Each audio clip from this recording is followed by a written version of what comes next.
Sponsored by KBN education trust Sindhanur.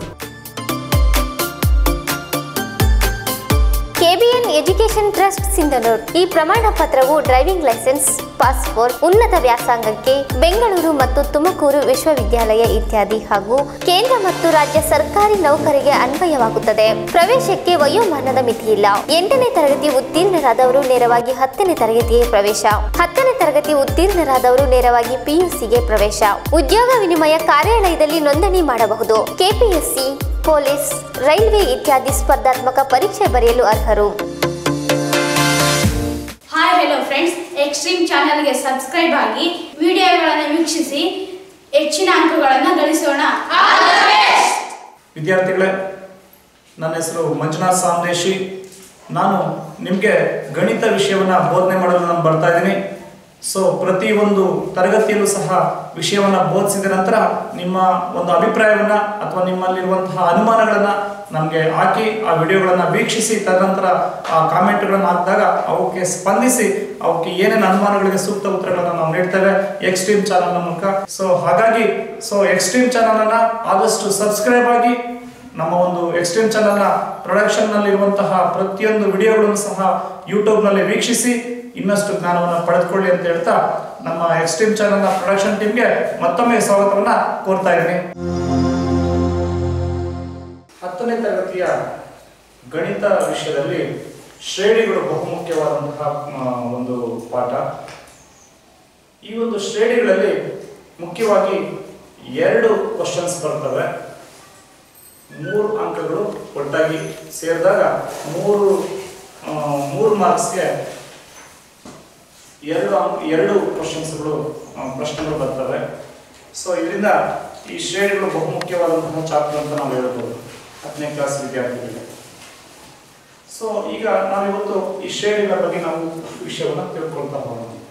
ಮತ್ತು ಶ್ರೇಣಿ ಅಂದ್ರೆ ಏನು ಅಂತ ತಿಳ್ಕೊಳ್ಳೋಣ. ಶ್ರೇಣಿ ಅಂತ ಹೇಳಿದ್ರೆ ಇಲ್ಲೊಂದು ನಾನು ಉದಾಹರಣೆಯನ್ನು ಬರೀತಾ ಇದ್ದೀನಿ ನಾನೀಗ.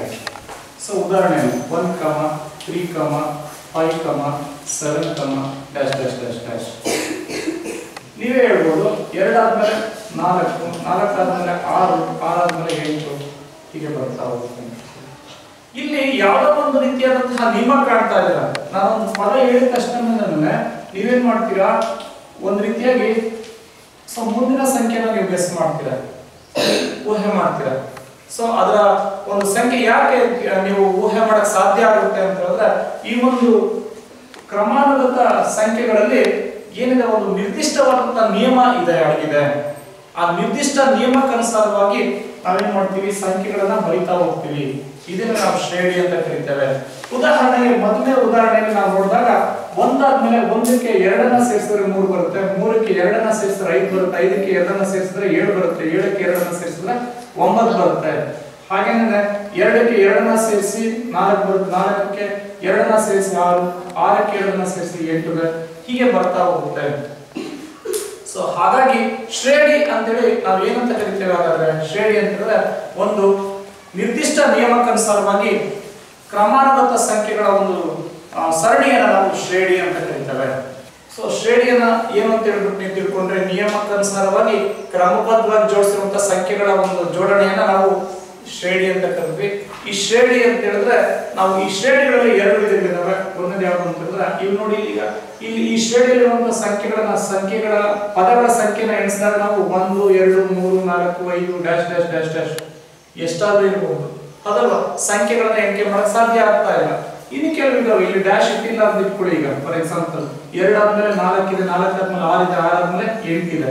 ಇಷ್ಟೇ, ಇಲ್ಲಿಗೆ ನಿಂತೋಗಿದೆ ಈ ಶ್ರೇಣಿ. ಸೊ ಒಂದು ಶ್ರೇಣಿ ಹಾಗೆ ಮುಂದುವರೆದಿದೆ, ಇನ್ನೊಂದು ಶ್ರೇಣಿ ಅಲ್ಲಿಗೆ ನಿಂತೋಗಿದೆ.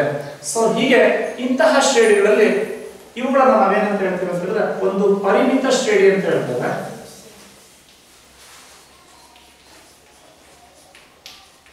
ಇನ್ನೊಂದು ಅಪರಿಮಿತ ಶ್ರೇಣಿ ಅಂತ ಹೇಳ್ತೇವೆ.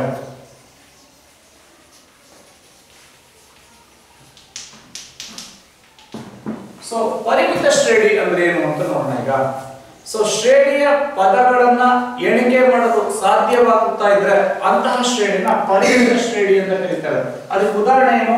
2, 4, 6, 8 ಈ ಶ್ರೇಣಿ ಎಷ್ಟು ಪದಗಳನ್ನ ಹೊಂದಿದೆ ಅಂತ ಹೇಳಿದ್ರೆ 4 ಪದಗಳನ್ನ ಹೊಂದಿದೆ ಅಂತ ಹೇಳ್ತೇವೆ. ಅಂದ್ರೆ ಪದಗಳನ್ನ ಎಣಿಸಬಹುದು. ಎಷ್ಟು ಪದಗಳನ್ನ ಹೊಂದಿದೆ? 4 ಪದಗಳನ್ನ ಹೊಂದಿದೆ ಅಂತ ಹೇಳ್ತೇವೆ. ಅದಕ್ಕೆ ಉದಾಹರಣೆ ಯಾವುದು ಅಂತ ಹೇಳಿದ್ರೆ 2, 4, 6, 8. ಹಾಗಾದ್ರೆ ಇನ್ನೊಂದು ಅಪರಿಮಿತ ಶ್ರೇಣಿಗೆ ಉದಾಹರಣೆ ಏನು ಅಂತಂದ್ರೆ ಇಲ್ಲಿ ನೋಡಿ ಮೇಲ್ಗಡೆ ಇದೆ. So 1, 3, 5, 7, dash dash dash dash ಈ ಒಂದು ಶ್ರೇಣಿಯಲ್ಲಿರುವಂತಹ ಪದಗಳ ಸಂಖ್ಯೆ ಎಷ್ಟು ಅಂತ ಕೇಳಿದಾಗ ನಮ್ಗೆ ಹೇಳಕ್ ಸಾಧ್ಯನೇ ಇಲ್ಲ. ಕಾರಣ ಏನಂತಂದ್ರೆ ಎಣಿಕೆ ಮಾಡಕ್ಕೆ ಸಾಧ್ಯ ಆಗ್ತಾ ಇಲ್ಲ. ಅಸಂಖ್ಯಾತ ಪದಗಳನ್ನ ಹೊಂದಿದೆ, ಡ್ಯಾಶ್ ಡ್ಯಾಶ್ ಡ್ಯಾಶ್ ಅಂತ ಇಟ್ಟಿದ್ವಿ. ಸೊ ಆನ್ ಅಸಂಖ್ಯಾತ ಪದಗಳನ್ನು ಹೊಂದಿರೋದ್ರಿಂದ ಇಂತಹ ಶ್ರೇಣಿಯನ್ನು ನಾವು ಅಪರಿಮಿತ ಶ್ರೇಣಿ ಅಂತ ಕರೀತೇವೆ. ಅಪರಿಮಿತ ಶ್ರೇಣಿ ಅಂತ ಹೇಳಿದ್ರೆ 1, 3, 5, 7 ಡ್ಯಾಶ್ ಡ್ಯಾಶ್ ಡ್ಯಾಶ್ ಇದನ್ನು ಸಹ ಈ ಒಂದು ಪರಿಮಿತ ಶ್ರೇಣಿಯನ್ನು ಸಹ ಅಪರಿಮಿತ ಶ್ರೇಣಿ ಮಾಡಬಹುದು. 2, 6, 8 ಡ್ಯಾಶ್ ಡ್ಯಾಶ್ ಡ್ಯಾಶ್ ಅಂತ ಬಳಸೋದ್ರ ಮೂಲಕ. ಸೊ ಒಟ್ಟಿನಲ್ಲಿ ಪರಿಮಿತ ಶ್ರೇಣಿ ಅಂತ ಹೇಳಿದ್ರೆ ಶ್ರೇಣಿಯಲ್ಲಿರುವಂತಹ ಪದಗಳ ಸಂಖ್ಯೆನ ಎಣಿಸಲು ಸಾಧ್ಯವಾಗುವಂತಹ ಶ್ರೇಣಿಯನ್ನು ನಾವು ಪರಿಮಿತ ಶ್ರೇಣಿ ಅಂತ ಕರೀತೇವೆ. ಪದಗಳ ಸಂಖ್ಯೆಯನ್ನ ಎಣಿಸಲು ಸಾಧ್ಯವಾಗದ ಅಸಂಖ್ಯಾತ ಪದಗಳನ್ನ ಹೊಂದಿದ್ರೆ ಅಂತಹ ಶ್ರೇಣಿನ ಅಪರಿಮಿತ ಶ್ರೇಣಿ ಅಂತ ಕರೀತೇವೆ.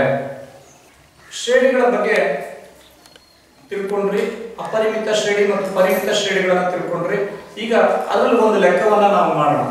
ಸೊ ಒಂದೇದು ಎನನೇ ಪದ 2n-3 ಆದಾಗ 2n-2n+3 ಆದಾಗ ಶ್ರೇಣಿಯ ಮೊದಲ 3 ಪದಗಳನ್ನು ಕಂಡುಹಿಡಿಯಿರಿ. ಮೊದಲ 3 ಪದಗಳನ್ನು ಕಂಡುಹಿಡಿಯಿರಿ.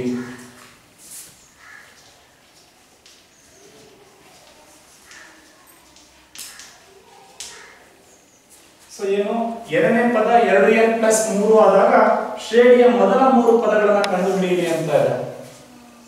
ಸೊ ಈಗ ನಾವು ಮಾಡೋಣ. ಸೊ ಶ್ರೇಣಿಯ ಮೊದಲನೇ ಪದವನ್ನ T1 ಅಂತ ಕರೀತೇವೆ. ಸೊ ಈಗ ನಾವು ಫಸ್ಟ್ ಏನ್ ಕಂಡುಹಿಡ್ಕೊಬೇಕು? T1 ಅನ್ನ ಕಂಡುಹಿಡ್ಕೊಬೇಕು, T2 ಅನ್ನ ಕಂಡುಹಿಡ್ಕೊಬೇಕು, T3 ಅನ್ನ ಕಂಡುಹಿಡ್ಕೊಬೇಕು. ಸೊ ಈಗ T1 ಅನ್ನ ನಾವು ಕಂಡುಹಿಡಿಯಬೇಕು ಅಂತ ಹೇಳಿದ್ರೆ ಈಗ T1 2n ಇರೋ ಜಾಗದಲ್ಲಿ ಈಗ ಇದನ್ನ n ಅಂತ ಬರ್ಕೊಂಡ್ಬಿಡೋಣ. ಫಸ್ಟ್ Tn = 2n+3 ಅಂತ ಹೇಳ್ಬಿಟ್ಟು. ಸೊ ಇದರಲ್ಲಿ ಮೊದಲನೇ ಪದ T1 2 ಇಂಟು ಎನ್ನಿನ ಕಡೆಯಲ್ಲಿ ಏನು ಹಾಕೋಬೇಕು? ಈಗ 1 ಹಾಕೋಬೇಕು. 1+3 ಹಾಗೇನಂತ 2+3 ದಟ್ ಎಷ್ಟಾಗುತ್ತೆ? 5. ಇದು ಮೊದಲನೇ ಪದ ಆಗಿದೆ. ಎರಡನೇ ಪದವನ್ನು ನಾವು ಕಂಡುಹಿಡಿಯಬೇಕು ಅಂತ ಹೇಳಿದ್ರೆ T2 ಅಂತ ಹೇಳಿದಾಗ ಇದೇ ಮೊದಲನೇ ಒಂದು ಸಮೀಕರಣದಲ್ಲಿ ಎನ್ನಿನ ಕಡೆಯಲ್ಲಿ 2 ಹಾಕೊಳ್ಳಿ. 2 ಇಂಟು 2+3 4+3 7. ನೆಕ್ಸ್ಟ್ ಹಾಗೇನೆ T3 ಅನ್ನ ಕಂಡುಹಿಡಿಯಬೇಕು ಅಂತ ಹೇಳಿದ್ರೆ 2 ಇಂಟು 3 ಎನ್ನಿನ ಕಡೆಯಲ್ಲ 3 ಅನ್ನ ಹಾಕೊಳ್ಳಿ. ಹಾಗೇನಾಗುತ್ತೆ? ಸೊ 2 3 6+3 ಎಷ್ಟಾಗುತ್ತೆ? 9. ಹೀಗೆ ಶ್ರೇಣಿಯ ಮೊದಲ 3 ಪದಗಳು ಯಾವ್ಯಾವ ಅಂತ ಹೇಳಿದ್ರೆ 5, 7, 9 ಆಗಿವೆ ಅಂತ ಕೊನೆಯಲ್ಲಿ ಬರೆಯೋದು. ಹೀಗೆ ನಾವು ಶ್ರೇಣಿಯ ಪದಗಳನ್ನು ನಾವು ಕಂಡುಹಿಡಿದ್ವಿ. ಹಾಗೆ ಇನ್ನೊಂದು ಪದವನ್ನು ಕಂಡುಹಿಡಿಯೋಣ.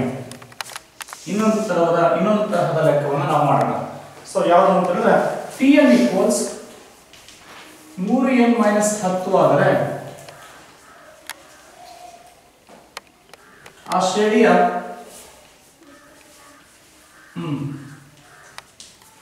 20ನೇ ಪದವನ್ನು ಕಂಡುಹಿಡಿಯಿರಿ.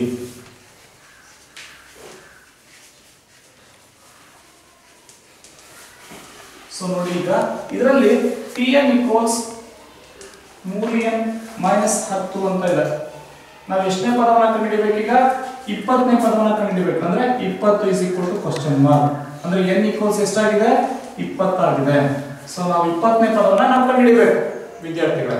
ಸೊ ಈಗ T20 = 3 ಇಂಟು n ಅಂತ ಹೇಳಿದ್ರೆ 20 - 10 ಎಷ್ಟಾಗುತ್ತೆ? 3 × 6 60 - 10 that is equal to 50.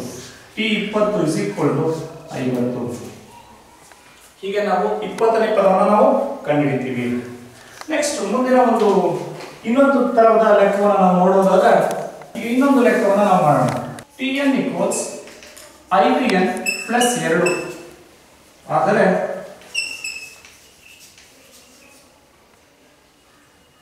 Tn plus 1 ಅನ್ನು ಕಂಡುಹಿಡಿಯಿರಿ. Tn ಪ್ಲಸ್ 1 ಅನ್ನು ಕಂಡುಹಿಡಿಯಿರಿ ಅಂತ ಇದೆ ಅಂತ ಇಟ್ಕೊಳ್ಳಿ.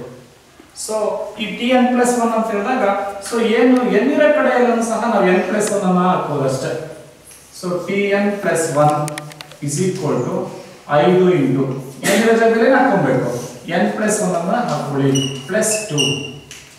ಈಗ ನೋಡಿ, ಈಗ 5 ಇಂಟು ಇದು ಆವರಣದಲ್ಲಿರುವಂತಹ ಒಂದು ಪದ, ಇದು ಆವರಣದ ಹೊರಗಡೆ ಇರುವಂತಹ ಪದ. ಇದರಿಂದ ಈ ಎರಡು ಪದಗಳನ್ನು ಗುಣಿಸಬೇಕು. 5 ಇಂಟು n 5n, 5 ಅಂತ ಪ್ಲಸ್ ಗೆ ಪ್ಲಸ್ ಇದೆ, ಪ್ಲಸ್ ಇಂಟು ಪ್ಲಸ್ ಪ್ಲಸ್ 5 ಅಂತ 5 plus 2 that is equal to 5n plus 5 plus 2 ಎಷ್ಟಾಗುತ್ತೆ? 7 ಆಗುತ್ತೆ. So Tn plus 1 is equal to 5n plus 7. ಈಗ ನಾವು ಈ ಒಟ್ಟಾರೆಯಾಗಿ ಈ ಒಂದು ಶ್ರೇಣಿಗಳ ಮೇಲೆ ಈ ತರ ಕೆಲವೊಂದು ಲೆಕ್ಕಗಳು ಬರ್ತವೆ, ಅವುಗಳನ್ನ ನಾವು ಮಾಡ್ಕೊಬೇಕು.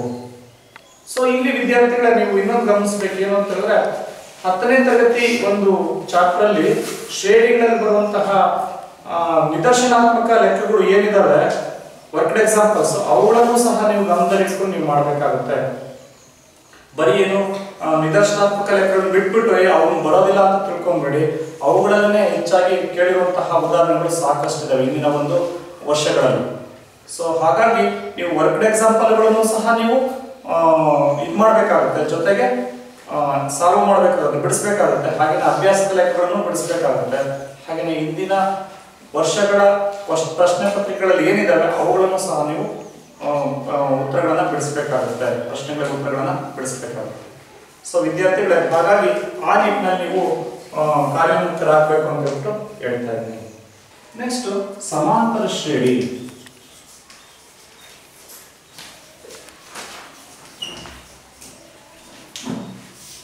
ಇದನ್ನ AP ಅಂತಾನೂ ಕರೀತಾರೆ. AP ಅಂತ ಹೇಳಿದ್ರೆ ಅರ್ಥಮೆಟಿಕ್ ಪ್ರೋಗ್ರೆಷನ್ಸ್ ಅಂತ ಹೇಳ್ಬಿಟ್ಟು. ಇಲ್ಲೊಂದು ಶ್ರೇಣಿನ ಬರೀತಾ ಇದ್ದೀನಿ, 1, 3, 5, 7, ಡ್ಯಾಶ್ ಡ್ಯಾಶ್ ಡ್ಯಾಶ್.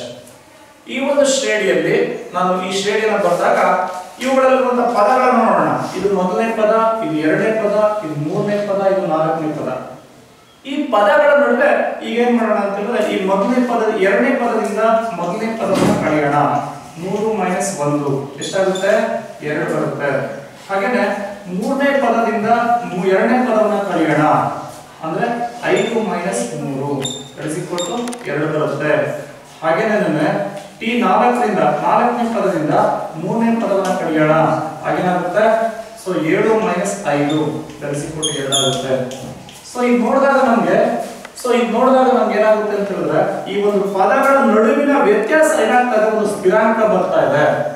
ಸೊ ಪದಗಳ ನಡುವಿನ ವ್ಯತ್ಯಾಸ ಒಂದು ಸ್ಥಿರಾಂಕ ಬರ್ತಾ ಇದೆ.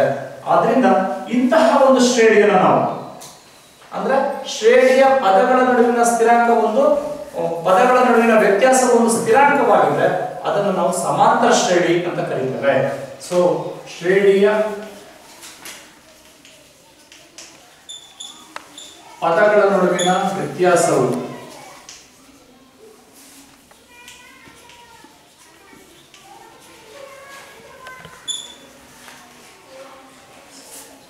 ಒಂದು ಸ್ಥಿರಾಂಕವಾಗಿದ್ದರೆ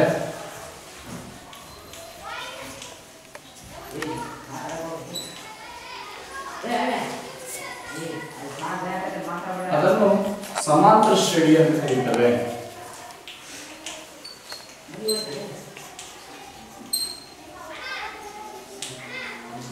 ಈ ಉದಾಹರಣೆಗೆ ನಾವು 1, 3, 5, 7, ಡ್ಯಾಶ್ ಡ್ಯಾಶ್ ಡ್ಯಾಶ್ ಇದರಲ್ಲಿ ಸೊ ನಾವು ಎರಡನೇ ಪದವನ್ನ ಮೊದಲನೇ ಪದದೊಂದಿಗೆ ಗುಣಿಸ್ತಾ ಇದನ್ನು ಕಳೆದಾಗ ನಮಗೆ 3 - 1 2 ಬರುತ್ತೆ.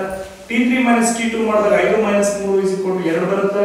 T4 - T3 ಮಾಡಿದಾಗ 7 - 5 2 ಬರುತ್ತೆ. ಅಂದ್ರೆ ಏನಂತ, ಇಲ್ಲಿ 2 ಬರ್ತಾ ಇದೆ, ಅಂದ್ರೆ ಒಂದು ಸ್ಥಿರಾಂಕ ಬರ್ತಾ ಇದೆ. ಸೊ ಇದನ್ನ ನಾವು ಸಾಮಾನ್ಯ ವ್ಯತ್ಯಾಸ ಅಂತ ಕರೀತೇವೆ. ಇಂತಹ ಸಾಮಾನ್ಯ ವ್ಯತ್ಯಾಸವನ್ನು ಹೊಂದಿರುವಂತಹ ಶ್ರೇಣಿಯನ್ನ ನಾವು ಏನಂತ ಕರೀತೇವೆ? ಸಮಾಂತರ ಶ್ರೇಣಿ ಅಂತ ಕರೀತೇವೆ. ಸೊ ಹಾಗಾದ್ರೆ ಸಮಾಂತರ ಶ್ರೇಣಿ ಅಂತ ಹೇಳಿದ್ರೆ ಏನಂತ ಹೇಳ್ಬೋದು ಹಾಗಾದ್ರೆ ಅಂತ ಹೇಳಿದ್ರೆ ಶ್ರೇಣಿಯ ಪದಗಳ ನಡುವಿನ ವ್ಯತ್ಯಾಸ ಒಂದು ಸ್ಥಿರಾಂಕವಾಗಿದ್ರೆ ಅದನ್ನ ನಾವು ಸಮಾಂತರ ಶ್ರೇಣಿ ಅಂತ ಕರೀತೇವೆ. ಈ ಸಮಾಂತರ ಶ್ರೇಣಿಯಲ್ಲಿ ಈ ವ್ಯತ್ಯಾಸವನ್ನು ನಾವೇನಂತ ಕರಿತೀವಿ ಅಂತ ಹೇಳಿದ್ರೆ ಸಾಮಾನ್ಯ ವ್ಯತ್ಯಾಸ ಅಂತ ಕರೀತೇವೆ. ಸಾಮಾನ್ಯ ವ್ಯತ್ಯಾಸ, ಕಾಮನ್ ಡಿಫರೆನ್ಸ್ ಅಂತ ಕರೀತೇವೆ. ಸೊ ಕಾಮನ್ ಡಿಫರೆನ್ಸ್ ಅನ್ನ ಡಿ ಅಕ್ಷರದಿಂದ ಸೂಚಿಸ್ತೇವೆ. ಸೊ ಹೀಗೆ ಸಾಮಾನ್ಯ ವ್ಯತ್ಯಾಸ ಒಂದು ಸ್ಥಿರಾಂಕವಾಗಿರುವಂತಹ ಶ್ರೇಣಿಯನ್ನ ಸಮಾಂತರ ಶ್ರೇಣಿ ಅಂತ ಕರೀತೇವೆ. ಸೊ ಈ ಸಮಾಂತರ ಶ್ರೇಣಿಯಲ್ಲಿ ಹೀಗೆ ಮುಂದುವರಿದ್ರೆ ಸಮಾಂತರ ಶ್ರೇಣಿಯಲ್ಲಿ ಸೊ ನಾವು ಅದರ ಸಾಮಾನ್ಯ ರೂಪವನ್ನು ಬರೆಯೋದು ಹಾಗೆ ಅಂತ ತಿಳ್ಕೊಳ್ಳೋಣ. ಸಾಮಾನ್ಯ ರೂಪ, ಸಮಾಂತರ ಶ್ರೇಣಿಯ ಸಾಮಾನ್ಯ ರೂಪ. ಸಮಾಂತರ ಶ್ರೇಣಿಯ ಸಾಮಾನ್ಯ ರೂಪ ಮೊದಲನೇ ಅಕ್ಷರವನ್ನ ಎ ಅಕ್ಷರದಿಂದ ಸೂಚಿಸ್ತೇವೆ. ಎಗೆ ಡಿ ಅನ್ನ ಸೇರಿಸ್ತೇವೆ, ಎ ಪ್ಲಸ್ ಡಿ. ಅದಕ್ಕೆ ಮತ್ತೆ ಎ ಪ್ಲಸ್ 2d ಮತ್ತೆ ಎ ಪ್ಲಸ್ 3d. ಹೀಗೆ ನಾವು ಡ್ಯಾಶ್ ಡ್ಯಾಶ್ ಡ್ಯಾಶ್ ಡ್ಯಾಶ್. ಇದು ಸಾಮಾನ್ಯ ರೂಪ. ಅಂದ್ರೆ ಸಮಾಂತರ ಶ್ರೇಣಿಯ ಸಾಮಾನ್ಯ ರೂಪ A comma A plus D comma A plus 2d comma A plus 3d ಕಮ ಡ್ಯಾಶ್ ಡ್ಯಾಶ್ ಡ್ಯಾಶ್ ಡ್ಯಾಶ್. ಇದನ್ನ ನಾವು ಸಾಮಾನ್ಯ ರೂಪ ಅಂತ ಕರೀತೇವೆ. ಸೊ ಹೀಗೆ ಮುಂದುವರೆದಲ್ಲಿ ನಾವು ಈ ಮೊದಲನೇ ಪದವನ್ನು ನಾವು ಎ ಅಂತಾನೆ ಇಟ್ಕೊಂಡಿದೀವಿ, ಸಾಮಾನ್ಯ ವ್ಯತ್ಯಾಸವನ್ನ ಡಿ ಅಂತ ಇಟ್ಕೊಂಡಿದೀವಿ. ಇದನ್ನ t1 t2 t3 dash dash dash dash ಹೀಗೆ ಬರೀತಾ ಹೋಗ್ತೇವೆ. ಸೊ ನೆಕ್ಸ್ಟ್ ನೋಡೋಣ. ಹಾಗಾದ್ರೆ ಈ ಡ್ಯಾಶ್ ಡ್ಯಾಶ್ ಡ್ಯಾಶ್ ಅಂದ್ರೆ ಎನ್ನೇ ಪದ ಹೇಗಿರುತ್ತೆ ಅಂತಂದ್ರೆ tn ಅಂತ ಹೇಳ್ತೇವೆ. ಹಾಗಾದ್ರೆ tn ಅಂತಂದ್ರೆ ಏನಂತ ಹೇಳ್ತೇವೆ? ಹಾಗಾದ್ರೆ ಎನ್ನೇ ಪದ ಹೇಗಿರುತ್ತೆ ಅಂತಂದ್ರೆ a plus n minus 1 into D ಆಗಿರುತ್ತೆ. ಇದು ಎನ್ನೇ ಪದವನ್ನ ಕಂಡುಹಿಡಿಯಲಿಕ್ಕೆ ಉಪಯೋಗಿಸುವಂತಹ ಸೂತ್ರವಾಗಿರುತ್ತೆ. ಸೊ ಸಮಾಂತರ ಶ್ರೇಣಿಯಲ್ಲಿ ಎನ್ನೇ ಪದವನ್ನು ಬಳಸಬೇಕು ಅಂದ್ರೆ ಕಂಡುಹಿಡಿಯಬೇಕು ಅಂತಂದ್ರೆ tn equals a plus n minus 1 into d. ಇಲ್ಲಿ ಮೊದಲನೇ ಪದ a ಅನ್ನ ಮೊದಲನೇ ಪದ ಅಂತ ಕರೀತೇವೆ, n ಅನ್ನ ಪದಗಳ ಸಂಖ್ಯೆ ಅಂತ ಕರೀತೇವೆ, d ಅಂತ ಹೇಳಿದ್ರೆ ಸಾಮಾನ್ಯ ವ್ಯತ್ಯಾಸ, tn ಅಂತ ಹೇಳಿದ್ರೆ nನೇ ಪದ ಅಂತ ಕರೀತೇವೆ. ಹೀಗೆ nನೇ ಪದವನ್ನು ಬಳಸುವಲ್ಲಿ ನಾವು ಈ ಸೂತ್ರವನ್ನ ಉಪಯೋಗಿಸ್ತೇವೆ. ಸೊ ಈಗ ಇದ್ರ ಮೇಲೆ ಒಂದು ಸೂತ್ರವನ್ನ, ಈ ಸೂತ್ರದ ಮೇಲೆ ಒಂದು ಲೆಕ್ಕವನ್ನ ಮಾಡೋಣ. ಸೊ ಮೊದಲನೇ ಲೆಕ್ಕ ಏನು ಅಂತಂದ್ರೆ, ಸೊ ಸಮಾಂತರ ಶ್ರೇಣಿ 12, 19, 26, ಡ್ಯಾಶ್ ಡ್ಯಾಶ್ ಡ್ಯಾಶ್. ಇದರಲ್ಲಿ tn ಮತ್ತು t15 ಅನ್ನ ಕಂಡುಹಿಡಿಯಬೇಕು. tn ಅಂದ್ರೆ ಎರಡನೇ ಪದ ಮತ್ತು t15ನೇ ಪದವನ್ನ ಕಂಡುಹಿಡಿಯಿರಿ ಅಂತ ಇದೆ. 15ನೇ ಪದವನ್ನ ಕಂಡುಹಿಡಿಯಿರಿ ಅಂತ. ಸೊ ನೋಡೋಣ ಈಗ. ಸೊ tn ಅಂತ ಹೇಳಿದ್ರೆ ಈಗಾಗಲೇ ಗೊತ್ತಿದೆ ನಿಮಗೆ, tn equals a plus n minus 1 into d ಅಂತ ಹೇಳ್ಬಿಟ್ಟು. So tn equals a plus n minus 1 into d ಸೂತ್ರ ನಮ್ಗೆ ಗೊತ್ತೇ ಇದೆ. ಸೊ ಈಗ t15 ಅನ್ನ ಕಂಡುಹಿಡಿಯಿರಿ. t15 ಅಂತ ಹೇಳಿದ್ರೆ a ಅಂತ ಹೇಳಿದ್ರೆ ಈಗ a ಮೊದಲನೇ ಪದ, ಈಗ ನಮ್ಗೆ ಗೊತ್ತಿರುವಂತಹ ಪದಗಳನ್ನೆಲ್ಲ ಈ ಶ್ರೇಣಿ ಮೂಲಕ ಹಾಕೊಂಡ್ಬಿಡೋಣ. ಮೊದಲನೇ ಪದ ಎಷ್ಟಿದೆ? 12 ಇದೆ. ಹಾಗೇನೆ d ಅಂತ ಹೇಳಿದ್ರೆ t2 ಮೈನಸ್ t1, ಒಂದು ಕಾಮನ್ ಸಾಮಾನ್ಯ ವ್ಯತ್ಯಾಸವನ್ನ ಕಂಡುಹಿಡಿಯೋಣ. t2 ಅಂದ್ರೆ ಎಷ್ಟು? 19 ಮೈನಸ್ 12. 19 ಮೈನಸ್ 12 ಅಂತ ಹೇಳಿದ್ರೆ ಎಷ್ಟು ಬರುತ್ತೆ? 5 ಬರುತ್ತೆ. ಎಷ್ಟು ಬರುತ್ತೆ? 7 ಬರುತ್ತೆ. ಸೊ ಹಾಗಾಗಿ ಅಲ್ಲಿರುವಂತಹ ಪದಗಳನ್ನ ನಾವು ಇದರಲ್ಲಿ ಹಾಕೊಳ್ಳೋಣ. t15 is equal to a ಅಂತ ಹೇಳಿದ್ರೆ 12 ಪ್ಲಸ್ n ಅಂತ ಹೇಳಿದ್ರೆ 15ನೇ ಪದವನ್ನ ನಾವು ಕಂಡುಹಿಡಿತಾ ಇರೋದು, 15 ಪದಗಳ ಸಂಖ್ಯೆ, ಮೈನಸ್ 1 ಇಂಟು ಡಿ ಅಂತ ಹೇಳಿದ್ರೆ 7. So t15 is equal to 12 plus 15ರಲ್ಲಿ ಒಂದನ್ನ ಕಳೆದ್ರೆ 14 into 7. t15 is equal to 12 plus 15 minus 1 into 7 ಅಂತ ಬರೆದ್ವಿ. ಸೊ ಈ 15ರಲ್ಲಿ ಒಂದನ್ನ ಕಳೆದ್ರೆ 14 ಬರುತ್ತೆ. t15 is equal to 12 plus 14 into 7 ಅಂತ ಬರುತ್ತೆ. ಹಾಗೇನಾಗುತ್ತೆ? 12 ಹಾಗೆ ಬರೀತಿದ್ದೀರಾ, ಪ್ಲಸ್ ಪ್ಲಸ್ ಅನ್ನ ಬರೀತಾರೆ, 14 7 98 ಬರೀತೀರಾ. ಹೀಗೆ ಇವೆರಡನ್ನ ಗುಣಿಸಿ, ಸೊ ಕೂಡಿ, ಇವೆರಡನ್ನ ಕೂಡಿ. ಸೊ 8 2 10ಕ್ಕೆ 0, 1 ಕೈಲೇ ಬಂತು 1, ಮತ್ತೆ 8 1 8 2 10ಕ್ಕೆ 1. ಈಗ 9ರಿಂದ 9 1 10 1 11 110. ಈ ಒಂದು t15ನೇ ಪದ 110 ಆಗಿರುತ್ತೆ. ಹೀಗೆ ನಾವು ಈ ಒಂದು ಸಾಮಾನ್ಯ ಸೂತ್ರವನ್ನು ಬಳಸಿಕೊಂಡು ಎರಡನೇ ಪದವನ್ನು ಕಂಡುಹಿಡಿಯುವಂತಹ ಸೂತ್ರದ ಮೇಲೆ ಈ ಒಂದು ಲೆಕ್ಕವನ್ನು ನಾವು ಬಿಡಿಸಿದ್ವಿ. ಇದು 2 ಅಂಕದ ಕ್ವಶನ್ ಆಗಿರುತ್ತೆ. 2 ಅಂಕದ ಕ್ವಶನ್ ಆಗಿರುತ್ತೆ. ತಿಳಿತಾ ಇದೆಯಾ ಮಕ್ಕಳೇ? ಸೊ ನೆಕ್ಸ್ಟ್ ಮುಂದೆ ಹೋಗೋಣ.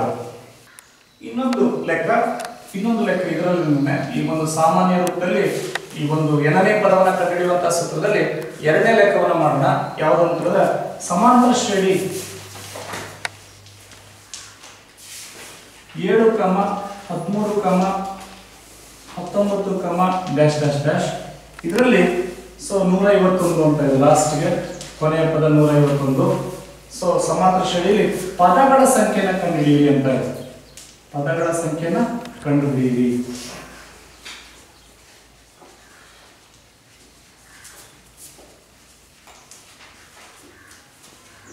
ಪದಗಳ ಸಂಖ್ಯೆನ ಯಾವ ರೀತಿ ಕಂಡುಹಿಡಿಯಬಹುದು ನೋಡಿ. ಈ ಒಂದು ಶ್ರೇಣಿಯನ್ನು ಬರ್ಕೊಳ್ಳೋಣ.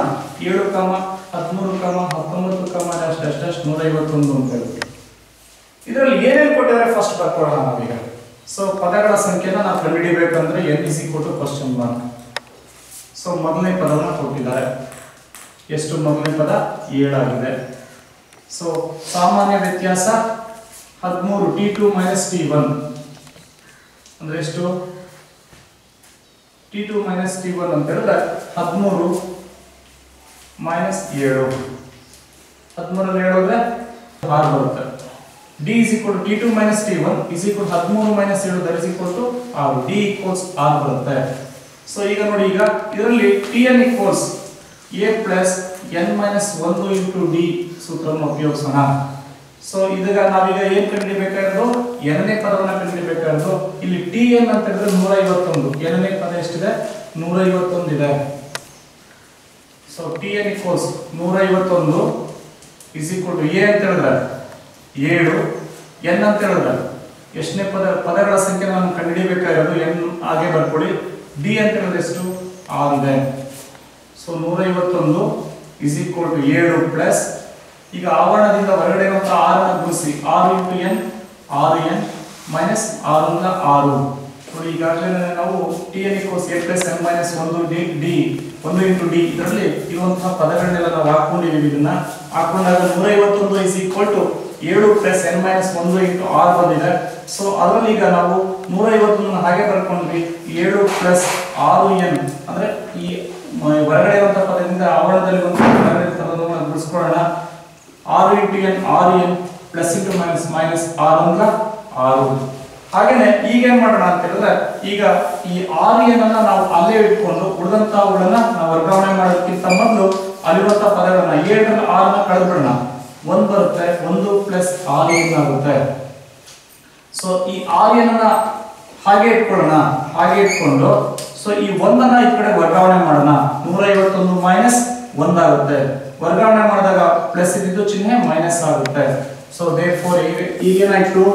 6n is equal to 151 minus 1 that is equal to 150. So therefore n is equal to 150 divided by 6 ಆಗುತ್ತೆ. 6 ರಿಂದ 6 ರಿಂದ 12 ಇನ್ನು 3 ಇತ್ತು. 6 ರಿಂದ 30. n equals 25. ಅಂದ್ರೆ ಏನಂತ? ಆ ಒಂದು ಶ್ರೇಣಿಯಲ್ಲಿ ಪದಗಳ ಸಂಖ್ಯೆ ಎಷ್ಟಿದಾವೆ? ಈ ಒಂದು ಶ್ರೇಣಿಯಲ್ಲಿ ಪದಗಳ ಸಂಖ್ಯೆ ಎಷ್ಟಿದಾವೆ? 25 ಇದಾವೆ ಅಂತ ಹೇಳ್ಬಿಟ್ಟು ಅರ್ಥ. ಹೀಗೆ ಇದು ಈ ಒಂದು ಕ್ವಶನ್ ಎಷ್ಟು ಮಾರ್ಕ್ಸ್ ಬರ್ಬೋದು ಅಂತ ಹೇಳಿದ್ರೆ ಇದು 3 ಅಂಕಗಳಿಗೆ ಬರಬಹುದು. ಹೀಗೆ ನಾವು ಸಮಾಂತರ ಶ್ರೇಣಿಯಲ್ಲಿ n ನ ಒಂದು ಸೂತ್ರವನ್ನ tn ಸೂತ್ರವನ್ನ ಬಳಸೋದ್ರ ಮೂಲಕ 2 ಲೆಕ್ಕಗಳನ್ನು ನಾವು ಮಾಡಿದ್ವಿ. ವಿದ್ಯಾರ್ಥಿಗಳೇ, ಈಗಿಷ್ಟು ನೀವು ಇವತ್ತಿನ ಒಂದು ತರಗತಿಯಲ್ಲಿ ಈ ಒಂದು ಸಮಾಂತರ ಶ್ರೇಣಿ ಬಗ್ಗೆ ತಿಳ್ಕೊಂಡ್ರಿ. ಸಮಾಂತರ ಶ್ರೇಣಿಯ ಒಂದೆರಡು ಲೆಕ್ಕಗಳನ್ನ ನೀವು ಮಾಡೋದು ಹೇಗೆ ಅಂತ ತಿಳ್ಕೊಂಡ್ರಿ. ಇನ್ನಷ್ಟು ವಿಷಯಗಳನ್ನ ತಿಳ್ಕೊಬೇಕು ಅಂತ ಹೇಳಿದ್ರೆ ನಮ್ಮ ಎಕ್ಸ್ಟ್ರೀಮ್ ಚಾನೆಲ್ನ ಸಬ್ಸ್ಕ್ರೈಬ್ ಆಗಿ ಇನ್ನಷ್ಟು ವಿಡಿಯೋಗಳನ್ನ ನೋಡಿ ನಿಮ್ಮ ಒಂದು ಭವಿಷ್ಯವನ್ನ ಉಜ್ವಲಗೊಳಿಸ್ಕೊಳ್ಳಿ ಅಂತ ಹೇಳ್ಬಿಟ್ಟು ಹೇಳ್ತಾ, ಸೊ ಎಕ್ಸ್ಟ್ರೀಮ್ ಪ್ರೊಡಕ್ಷನಲ್ ಟೀಮ್ಗೆ ನನ್ನ ಅಭಿನಂದನೆಗಳನ್ನ ಸಲ್ಲಿಸ್ತಾ ಇದ್ದೇನೆ. Thank you. Hi hello friends, extreme ಚಾನೆಲ್ಗೆ ಸಬ್ಸ್ಕ್ರೈಬ್ ಆಗಿ ವಿಡಿಯೋಗಳನ್ನು ವೀಕ್ಷಿಸಿ ಹೆಚ್ಚಿನ ಅಂಕಗಳನ್ನು ಗಳಿಸೋಣ. Sponsored by KBN education trust Sindhanur. KBN education trust Sindhanur. ಈ ಪ್ರಮಾಣ ಪತ್ರವು ಡ್ರೈವಿಂಗ್ ಲೈಸೆನ್ಸ್, ಪಾಸ್ಪೋರ್ಟ್, ಉನ್ನತ ವ್ಯಾಸಂಗಕ್ಕೆ ಬೆಂಗಳೂರು ಮತ್ತು ತುಮಕೂರು ವಿಶ್ವವಿದ್ಯಾಲಯ ಇತ್ಯಾದಿ ಹಾಗೂ ಕೇಂದ್ರ ಮತ್ತು ರಾಜ್ಯ ಸರ್ಕಾರಿ ನೌಕರಿಗೆ ಅನ್ವಯವಾಗುತ್ತದೆ. ಪ್ರವೇಶಕ್ಕೆ ವಯೋಮಾನದ ಮಿತಿಯಿಲ್ಲ. 8ನೇ ತರಗತಿ ಉತ್ತೀರ್ಣರಾದವರು ನೇರವಾಗಿ 10ನೇ ತರಗತಿಗೆ ಪ್ರವೇಶ. 10ನೇ ತರಗತಿ ಉತ್ತೀರ್ಣರಾದವರು ನೇರವಾಗಿ PUCಗೆ ಪ್ರವೇಶ. ಉದ್ಯೋಗ ವಿನಿಮಯ ಕಾರ್ಯಾಲಯದಲ್ಲಿ ನೋಂದಣಿ ಮಾಡಬಹುದು. KPSC, ಪೊಲೀಸ್, ರೈಲ್ವೆ ಇತ್ಯಾದಿ ಸ್ಪರ್ಧಾತ್ಮಕ ಪರೀಕ್ಷೆ ಬರೆಯಲು ಅರ್ಹರು.